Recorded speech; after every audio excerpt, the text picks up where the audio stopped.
কিছু কিছু সম্পর্ক অনেকটা ওই ভাড়া বাড়ির মতো।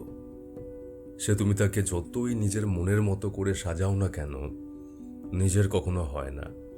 একটা ভাড়ার বাড়িকে তুমি যতই নিজের মতো সাজাও গোছাও, সেটা কিন্তু মন থেকে তোমার নিজের থাকেই না, একটা সময় ছাড়তে হয়।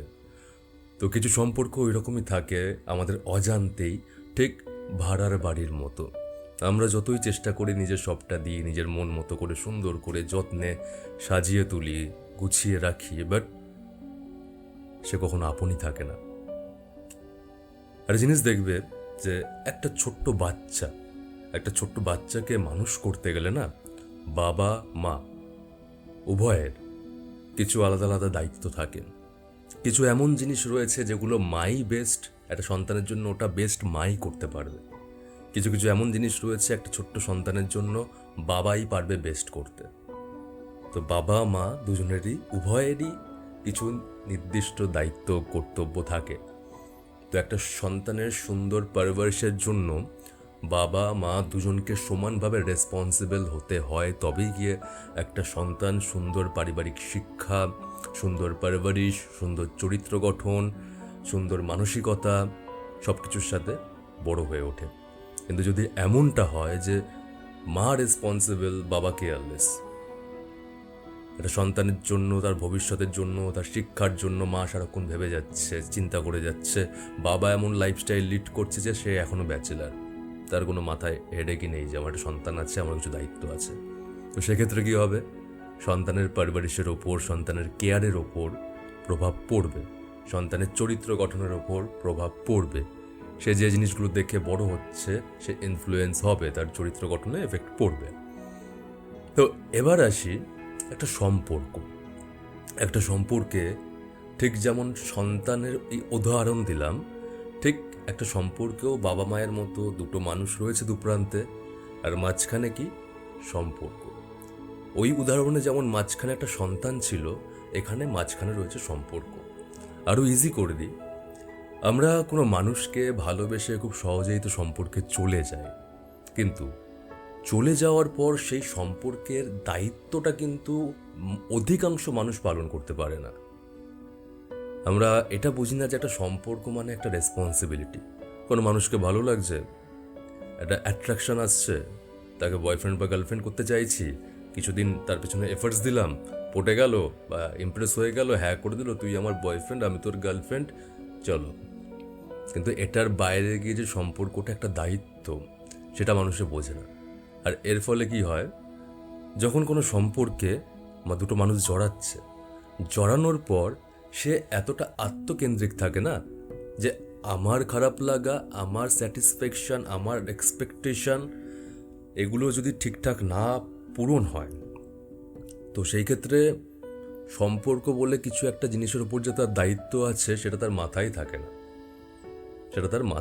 না। একটা বাচ্চাকে মানুষ করতে গেলে যেমন বাবা মা আর দুজনেরই দায়িত্ববান থাকা প্রয়োজন, ঠিক সেমভাবে একটা সম্পর্ককে গ্রো করতে গেলে, একটা সম্পর্ককে সুন্দর রাখতে গেলে ছেলে আর মেয়েটি দুজনের সেমভাবে সেই সম্পর্কের প্রতি দায়িত্ববান থাকা ভীষণ প্রয়োজন। কোনো একটা মানুষ সম্পর্কের জন্য স্যাক্রিফাইস করে যাচ্ছে, চিন্তা করে যাচ্ছে কি করে গ্রো হবে, কি করে কোনো বাজে এফেক্ট না পড়বে, কি করে সব সুন্দর থাকবে, আর অন্যদিকের মানুষটা কেয়ারলেস। অন্যদিকের মানুষটা যখন যেটা মন চাইছে করছে, সামনের মানুষটাকে ঠিকভাবে ট্রিট করছে না, সে স্যাক্রিফাইস করছে, সেগুলোকে ভ্যালু দিচ্ছে না, রাগ হচ্ছে সব তছনছ করে দিচ্ছে, ব্লক করে দিচ্ছে, দিনের পর দিন কথা নেই, মানে যাচ্ছে তাই করছে।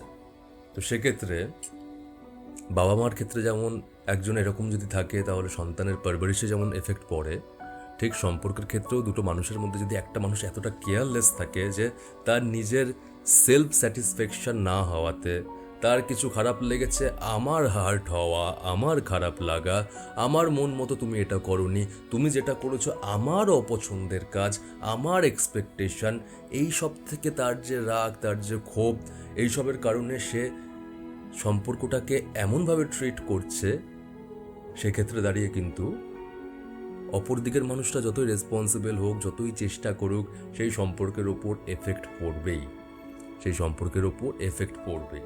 হয়তো তোমরা দুজনকে সত্যিকারের ভালোবাসায় কোনো খাদ নেই, কিন্তু রেসপন্সিবিলিটি যদি নিতে না পারো, নিজের ঊর্ধ্বে গিয়ে, একটা বাবা মা যখন হয় না, তখন তাদের আত্মকেন্দ্রিকতা এটাকে ভাঙতে হয়।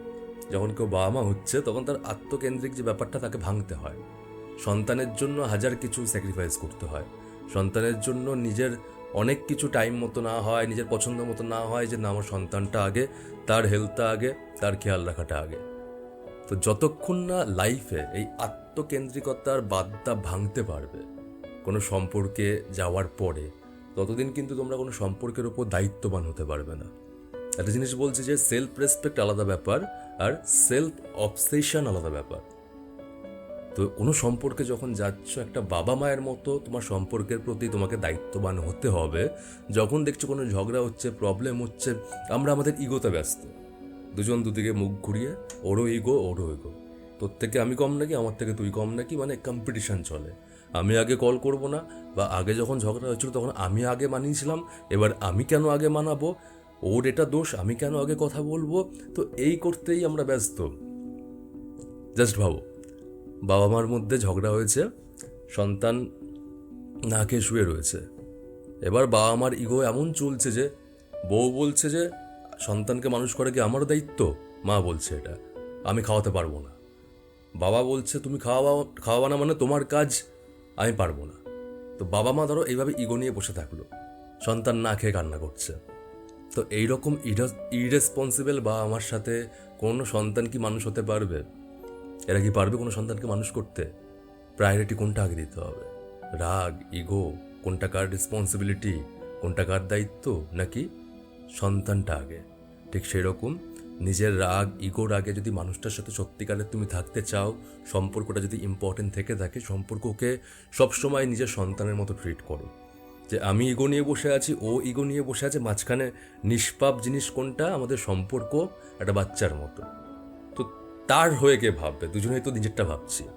তো এইভাবে যখন ভাবতে পারবে তখন দেখবে ইগোটা ছেড়ে যে না ঠিক আছে, ইম্পর্টেন্ট কি, প্রায়োরিটি কি, সম্পর্কটা ভালো থাকা।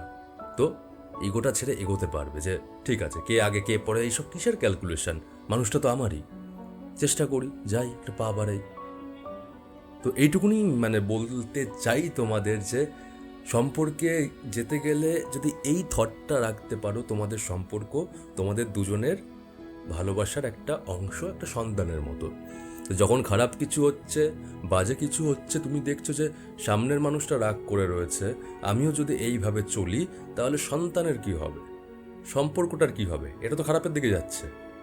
যত কথা ডিটাচ থাকবে, ওর রাগ, ওর ইগো বাড়ছে বাড়ছে বাড়ছে, এফেক্ট পড়ছে কোথায়? নিষ্পাপ সম্পর্কটায়। তো সন্তানের উপর এফেক্ট পড়ছে। তো সেটাকে প্রায়োরিটি দিতে হবে।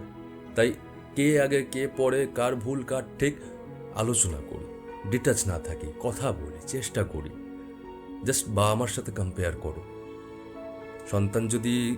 সন্তানের যদি খিদে পায় আর তখন যদি বাবা মার ঝগড়া হয়, কোন বাবা মা এটা করবে যে খাওয়ানো আমার দায়িত্ব নয়, ঝগড়া হয়েছে রাগে, বাবা বলছে আমি পারবো না, সন্তান ওদিকে খিদেতে কষ্টে ছটফট করছে, কাঁদছে, সারা রাত্রি না খেয়ে শুয়ে পড়ল। এমনটা হলে তারা বাপ মার নামে কলঙ্ক। ঠিক সেরকম নিজের সম্পর্কটাকে যদি সবার আগে প্রায়োরিটি না দিতে পারো, তাকে ভালো রাখা, তাকে সুস্থ রাখা, তাকে সুন্দর রাখা, তাকে কেয়ার করা, সম্পর্কটাকে যদি নিজের আত্মকেন্দ্রিকতাটা এতটা বেশি হয়, ইগোটা বেশি হয়, নিজের খারাপ লাগা, আমার কষ্ট, আমার এক্সপেকটেশন মতো না হওয়া, এগুলো যদি এত বড় থাকে, যেখানে তুমি সম্পর্কটাকে প্রায়োরিটির সবার প্রথমে রাখতে পারছো না, তাহলে অ্যাজ এ বয়ফ্রেন্ড বা অ্যাজ এ গার্লফ্রেন্ড বা ভালোবাসার মানুষ হিসাবে তুমিও কলঙ্ক।